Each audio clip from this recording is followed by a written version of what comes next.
The lecture hall stretched before Commander Jathic like a cathedral of learning, its curved walls embedded with holographic projectors that painted the air with deadly scenarios. 73 cadets from across the Galactic Coalition sat in tiered rows, their various appendages poised over data tablets, exoskeletons humming softly in the recycled atmosphere. At the back of the hall, partially obscured by the shadow of a structural support column, sat the human. Alone. Silent. Waiting. Jathic had noticed him the moment the lecture began, that peculiar specimen of Terra with his unsettling forward-facing eyes and that expression the humans called a smile playing at the corners of his mouth.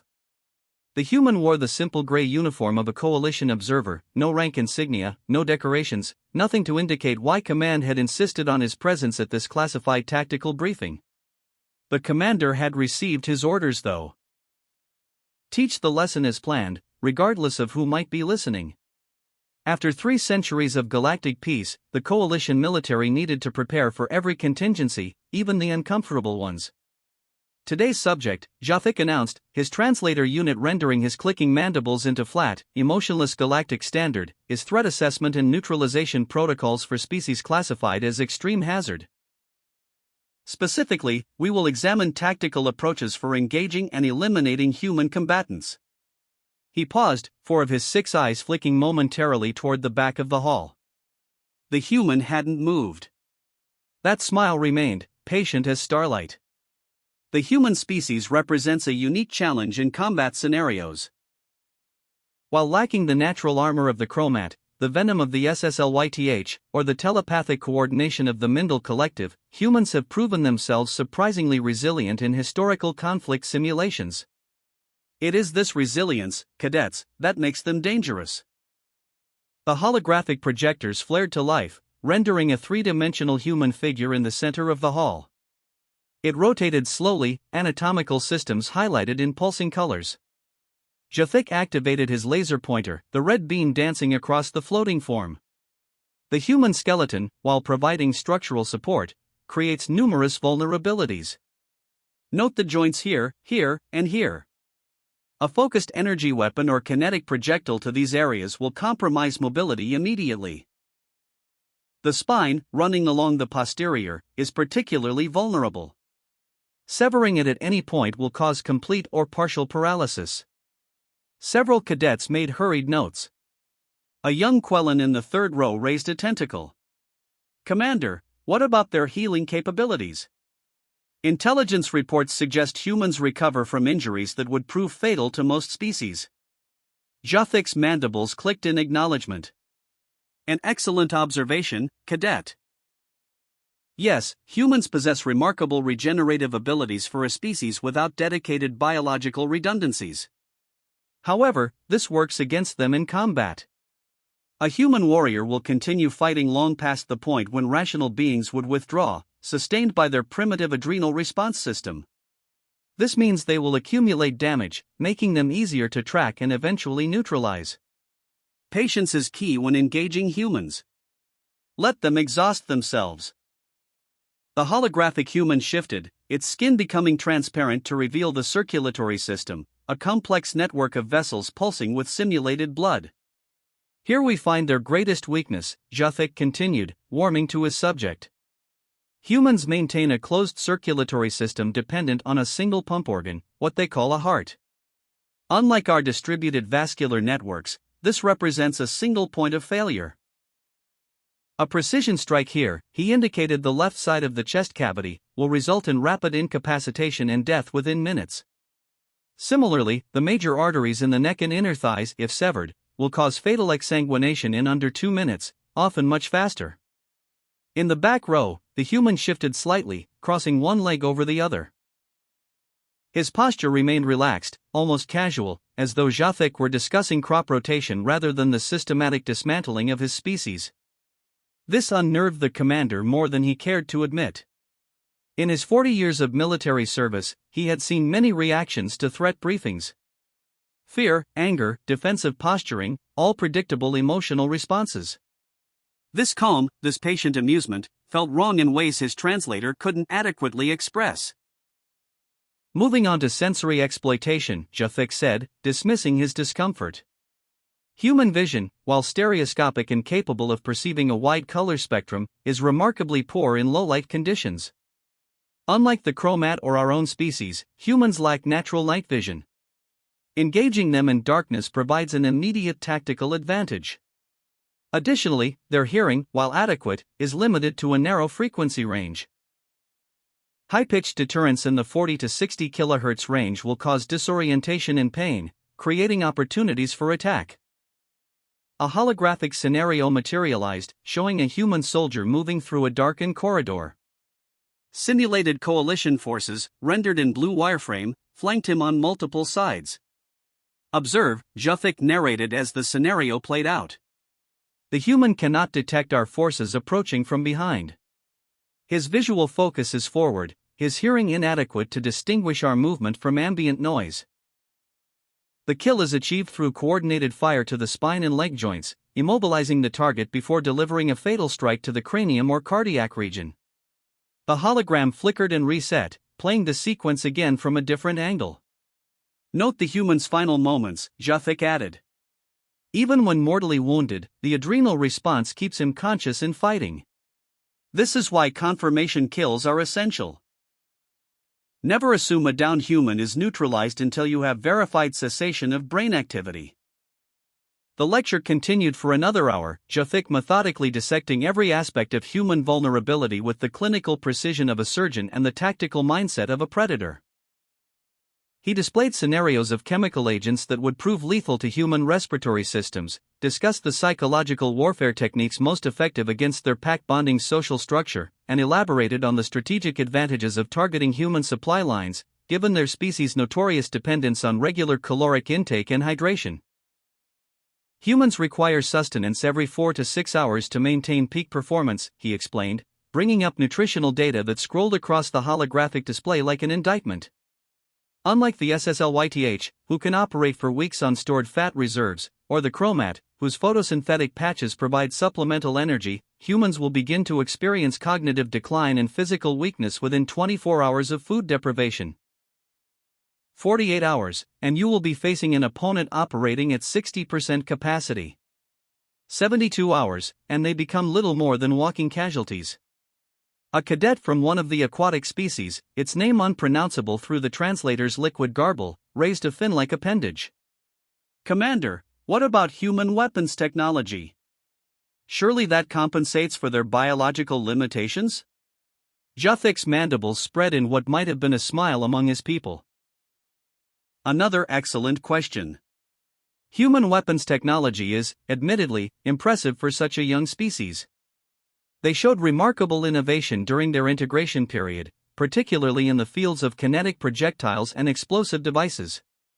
However, their tactical doctrine reveals a fatal flaw: they build weapons for humans to use against humans. He let that sink in for a moment, watching comprehension dawn across 73 alien faces. Their body armor, for instance, is designed to stop projectiles traveling at velocities common to human-manufactured weapons.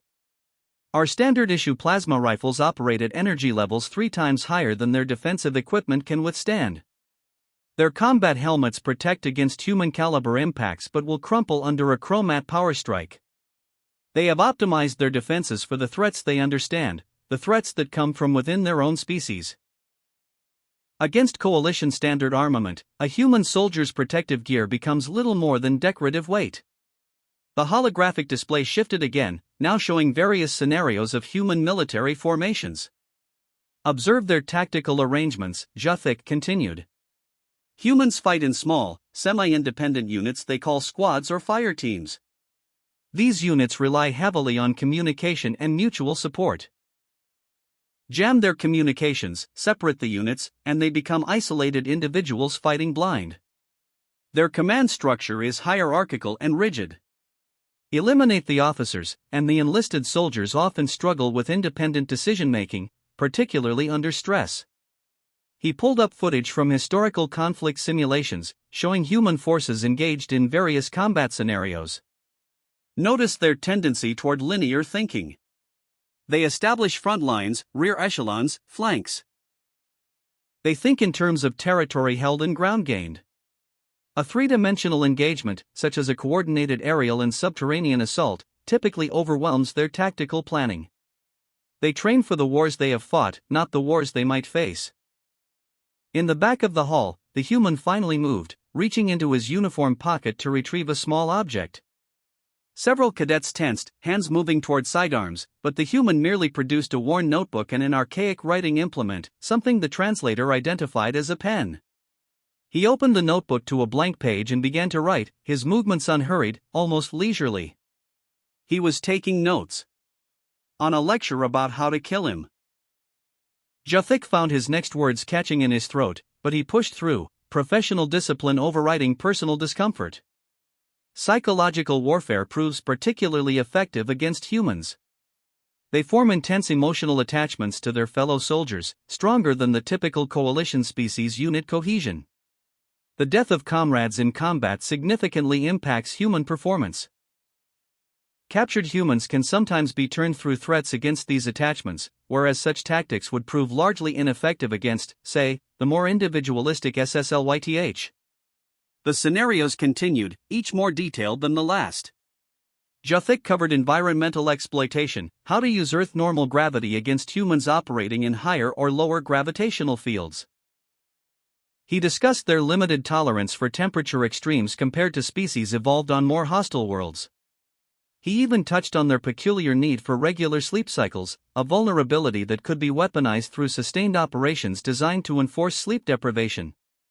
A human denied sleep for 72 hours, he lectured, will begin to hallucinate, will make critical tactical errors, will become a liability to their own unit. Push this to 96 hours, and they are effectively combat ineffective, regardless of physical conditioning or training. One of the Chromat cadets, its rocky carapace scraping against the auditorium seat, rumbled a question. "Commander, with all these vulnerabilities, how did humans ever become viable coalition members? They sound less like warriors and more like prey animals." Jafik paused, considering his response carefully. An astute observation, cadet, but one that overlooks the human capacity for innovation and adaptation. Yes, individually, a human represents a relatively soft target. Their biology works against them in prolonged conflict. However, they compensate through technology, through tactical flexibility, and through sheer, irrational determination. It is this last quality that makes threat assessment critical. A human knows when they are beaten by any rational calculation, but they often refuse to accept it. The holographic display shifted once more, this time showing historical footage from humanity's pre-coalition era, wars fought among themselves with primitive but brutally effective weapons. Understand, Jafik said, his voice taking on a more somber tone, that humans evolved as persistence hunters. On their homeworld, they would chase prey for hours, sometimes days, until the target collapsed from exhaustion. This instinct remains embedded in their psychology. They do not know when to quit. In military terms, this makes them predictable. They will keep coming, keep fighting, even when tactically disadvantageous, but it also makes them dangerous in ways that transcend pure combat mathematics. He highlighted several instances from Earth's violent history, carefully selected to illustrate his points. Here, a human military force continues fighting for 4 years in conditions that would have broken most coalition species in months. Here, individual human soldiers hold positions against overwhelming odds, not because they believe they can win, but because they refuse to accept loss. This irrational persistence is both their greatest weakness and, paradoxically, a significant danger. A Mindel cadet, its thought speech translated into audible words, posed a question that rippled through the collective consciousness of its kind. "But Commander, if humans are so determined, so persistent, does that not suggest our combat protocols are insufficient? Should we not plan for scenarios where standard threat elimination fails?" Jafik's mandibles clicked in irritation. "The protocols I have outlined are more than sufficient, cadet. Yes, humans possess certain psychological quirks that complicate engagement, but biology does not lie. Sever the spine, they cannot walk. Deprive the brain of oxygen, they cannot think. Drain the blood, they cannot fight. These are immutable facts, not variables subject to determination or willpower." Yet even as he spoke, Jafik felt a creeping doubt. a whisper of uncertainty that he ruthlessly suppressed. The human at the back of the hall continued his note-taking, occasionally pausing to observe a particular holographic demonstration with what appeared to be genuine interest, even approval. What kind of being watched a detailed analysis of their own destruction with such detached curiosity? What kind of mind found academic interest in a blueprint for their own death? Let us discuss squad-level tactics, Juthik continued, desperate to return to the comfortable realm of doctrine and protocol. When engaging a human fire team, priority targets should be identified and eliminated in this order: communications specialist, heavy weapons operator, medic, team leader, then remaining combatants. This sequence maximizes disruption to human unit cohesion and combat effectiveness.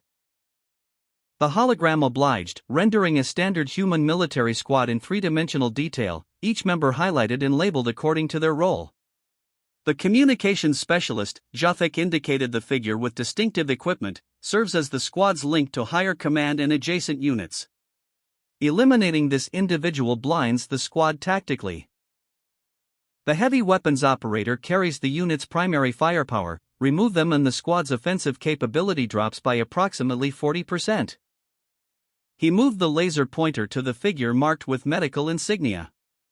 The medic is perhaps the most important secondary target.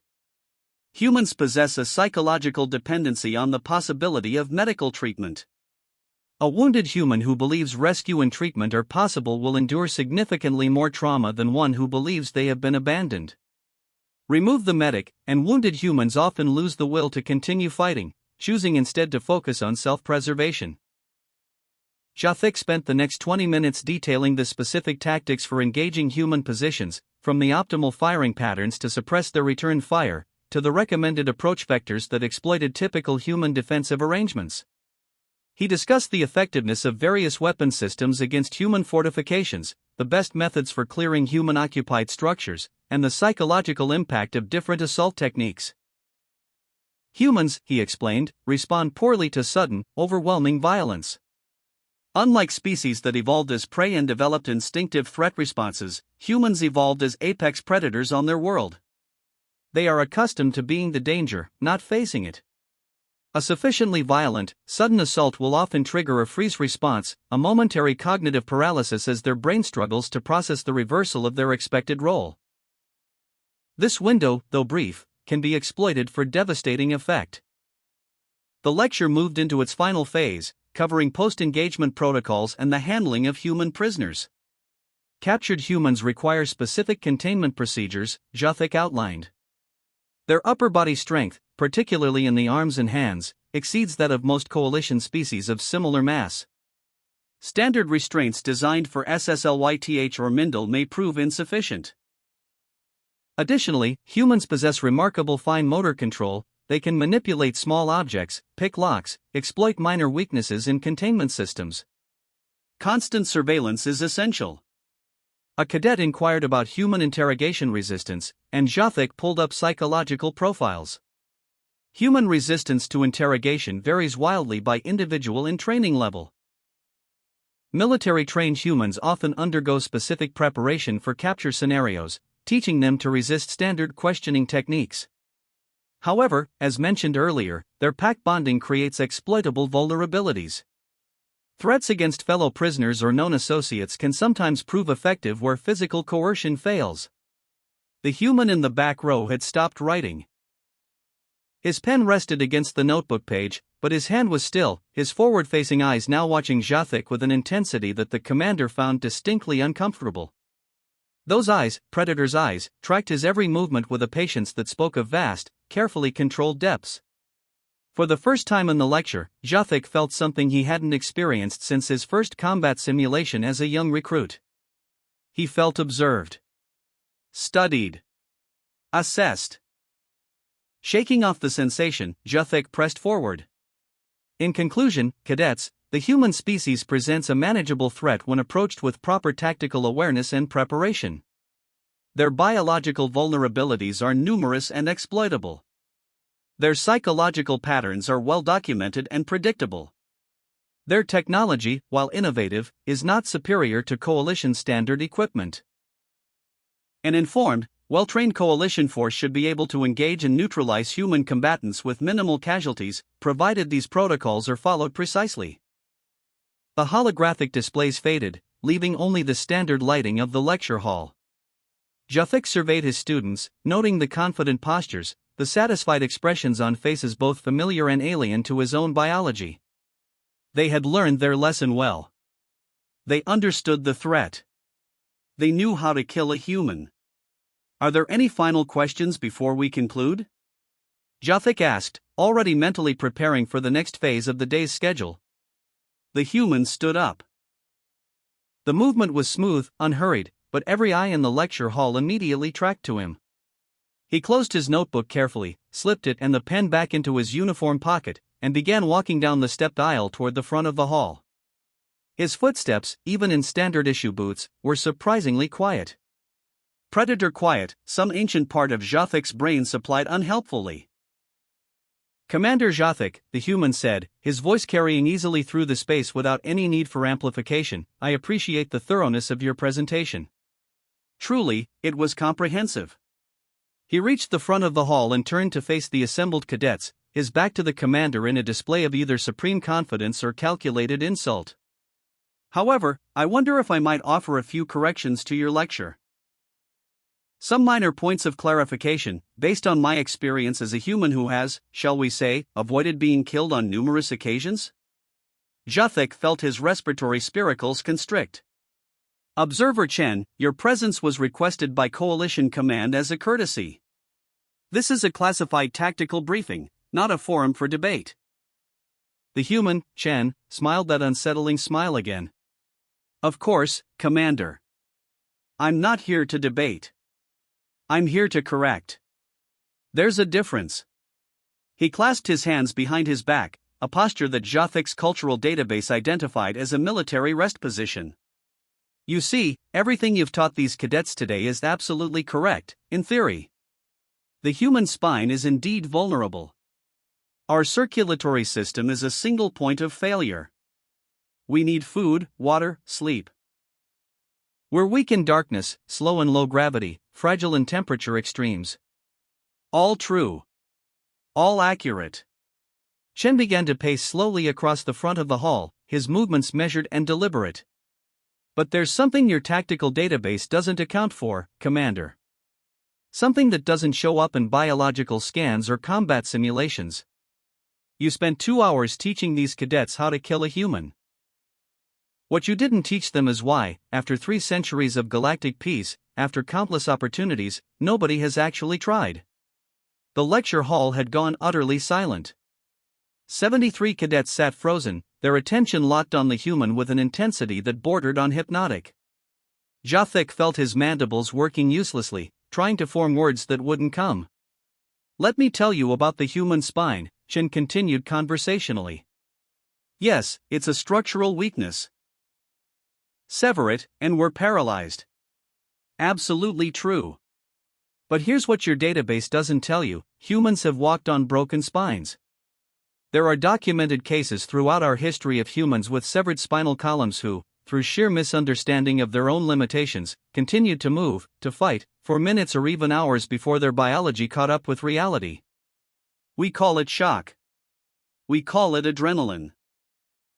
Whatever you call it, it means your clean, surgical strike to disable a human might not disable them immediately. It might just make them angry. He paused, letting that sink in. The heart. Single point of failure, you said. Correct. But human hearts have continued beating outside the body. We've documented cases of humans fighting for up to 30 seconds with destroyed hearts, enough time to kill whatever killed them. And that's assuming you can hit it. The human ribcage, Commander, those bones you dismissed as creating vulnerabilities? They're designed to protect the heart and lungs. They're not armor, true, but they'll deflect a blade, slow a projectile, by us the second we need to make you regret your accuracy. Chen's voice remained calm, almost gentle, but something in his tone made Jafik's threat assessment instincts scream warnings. You mentioned our need for food and water. 4 to 6 hours between meals for peak performance. Accurate data. What your files probably don't mention is that humans have survived months without food, weeks without water. There are records of humans eating things that would kill most carbon-based life forms just to survive. Leather, tree bark, each other when necessary. We're not efficient, Commander. We're not elegant. But we're stubborn in ways your tactical computers can't quantify. The human stopped pacing, standing in the center of the space where the holographic teaching aids had floated moments before. Darkness. You said we're blind in the dark. Compared to you, to the chromat, yes, we are. But humans conquered the dark, Commander. We invented fire when we were still living in caves.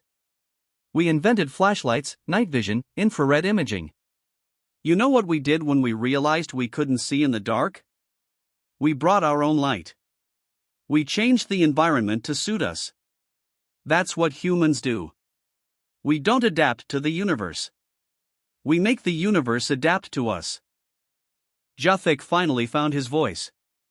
Observer Chen, this is highly irregular. I must ask you to. To what, Commander? To stop telling the truth? To let these cadets walk out of here thinking they know how to kill a human? Chen's eyes, those forward-facing predator eyes, fixed on Jathik with an intensity that made the commander's exoskeleton feel suddenly inadequate. You taught them biology. Let me teach them reality. Chen turned back to the cadets, his posture relaxing slightly. Every word Commander Jathik spoke today was factually accurate. Every vulnerability he identified is real. Every tactical doctrine he outlined would work, in a controlled environment, against a human who cooperates with your expectations. But here's the thing about humans, we don't cooperate. It's not that we're brave, though we can be. It's not that we're strong, though we're stronger than we look. It's that we're too stupid to know when we're beaten. He laughed, a short, sharp sound that held no humor. You want to know why nobody's tried to exterminate humanity in 3 centuries of galactic community? It's not because we're beloved. It's not because we're valuable. It's because every species that encountered us before we joined the coalition learned the same lesson, and they learned it in blood and fire in the screaming dark of their own nightmares. Chen held up one hand, extending his fingers one by one as he counted. The Exe then tried it, 80 years before first contact. They saw Earth, saw its resources, saw these fragile pink creatures with no natural weapons. They landed troops. Do you know what happened, cadets? The humans ate them. Not because they were starving. Not in combat. They hunted the Exe then, they cooked them, and they ate them, because the Exe then made the mistake of killing some humans first, and humans are really, really good at holding grudges. A second finger. The Krell Confederacy tried economic warfare. Tried to starve out human colonies by controlling food shipments. The humans grew food in their own waste products, in radiation-soaked soil, in environments that should have been sterile. They grew food inside their own ships, in the dark between stars. They didn't just survive the blockade. They thrived out of spite. A third finger. The Torvin Collective tried your approach, Commander. Tactical analysis. Biological exploitation. They engineered a virus specifically designed to target human physiology. Do you know what humans did? They didn't cure it. They didn't stop it. They survived it. 90% mortality rate, and the remaining 10% rebuilt. And then they found the Torvin. And then, cadets, humans showed the galaxy what vengeance looks like when it's planned by a species that thinks in decades and remembers for centuries. Chen lowered his hand. So yes, Commander Jathik is absolutely correct. You can kill a human. It's not even that hard, biologically speaking. But you missed the most important lesson, the one that isn't in your tactical database. You missed what happens next.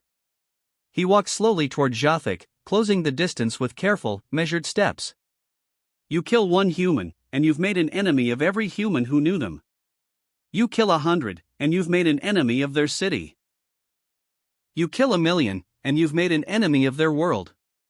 You kill 1 billion, and you've made an enemy of their species.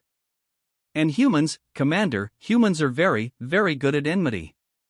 We evolved doing it. We perfected it over 10,000 years of killing each other, learning every possible way to cause pain, to instill fear, to destroy not just bodies but minds, spirits, civilizations. Chen stopped an arm's length from Jafik. Every tactic you taught today, we invented first. We used them on each other. The spine strike? Human invention. Targeting the heart? Human tactic. Psychological warfare? Humans wrote the manual, literally. We know every trick you described because we did it to ourselves, for millennia, and we're still here. Still fighting. Still too stubborn to lie down and die like rational beings would. The human's voice dropped to almost a whisper, but in the absolute silence of the lecture hall, every word carried with perfect clarity. You want to know the real reason nobody tries to exterminate humanity, Commander? It's not because we're hard to kill. We're not. It's because the survivors are terrifying in ways your threat assessment algorithms can't calculate. It's because a human with nothing left to lose is the most dangerous thing in the galaxy. It's because we'll burn our own worlds before we let you have them. We'll poison our own air. We'll shatter our own planets. And we'll do it with a smile, because if we're going down, we're taking you with us.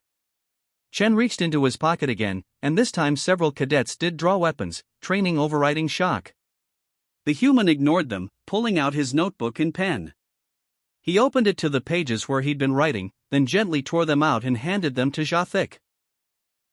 I took notes during your lecture, Commander. These are all the factual errors I noticed. Mostly small things, updated medical data, revised tactical assessments based on recent human military developments, that sort of thing.